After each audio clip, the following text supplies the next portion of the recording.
Hi guys! Welcome back dito sa aking mini-serie vlog. So, andito nga tayo ngayon sa Floating Market Global Village, Dubai, mga langga. So, kung makikita nyo mga langga, itong Floating Market mga langga, dito nyo po matatagpuan ang iba't ibang pagkain ng mga Thai food like seafood. Napakasarap po yung mga pagkain nila dito mga langga.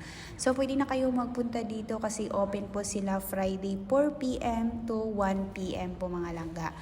Actually mga langga, itong pagkakataon na to is nagpunta kami dito is unplanned po talaga siya. So hindi po siya namin plano na makarating kami sa Global Village.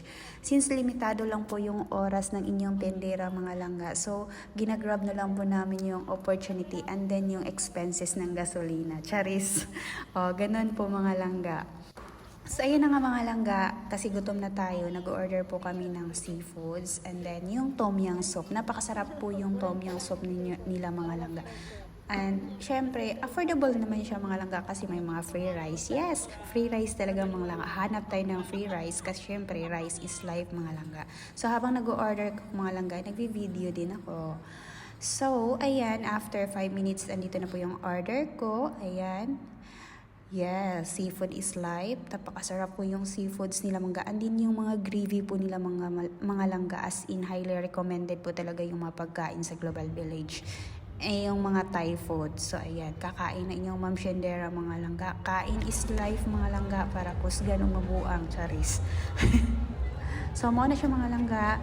Pagkatapos kong pamain mga langga ay syempre mag-site viewing tayo sa mga pavilion. So hindi ko na po siya nabivideohan lahat mga langga kasi kulang talaga ako sa oras. Pero anyway, marami pa akong i-upload and sana makabalik pa ako dun kasi limited lang po yung oras na nakapunta ko. Kasi isipin nyo 10 p.m. na po tapos 11 p.m. mag-o-off na po sila. So wala ka na talaga, ano na lang po yung mapupuntahan mo, yung sa harap-harapan lang. So anyway, kakain muna tayo today mga langga and samahan nyo ako and then abangan nyo po yung mga next vlog ko mga langga dito sa Global Village kasi upload ko at video. That's it, bye bye and thank you and halika kain tayo.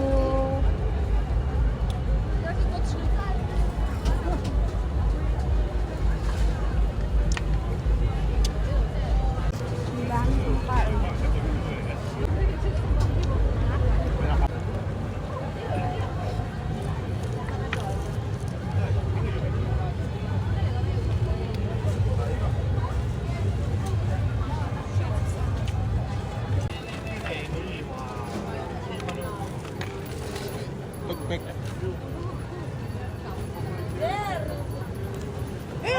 Ayaw, natangtangawan mo.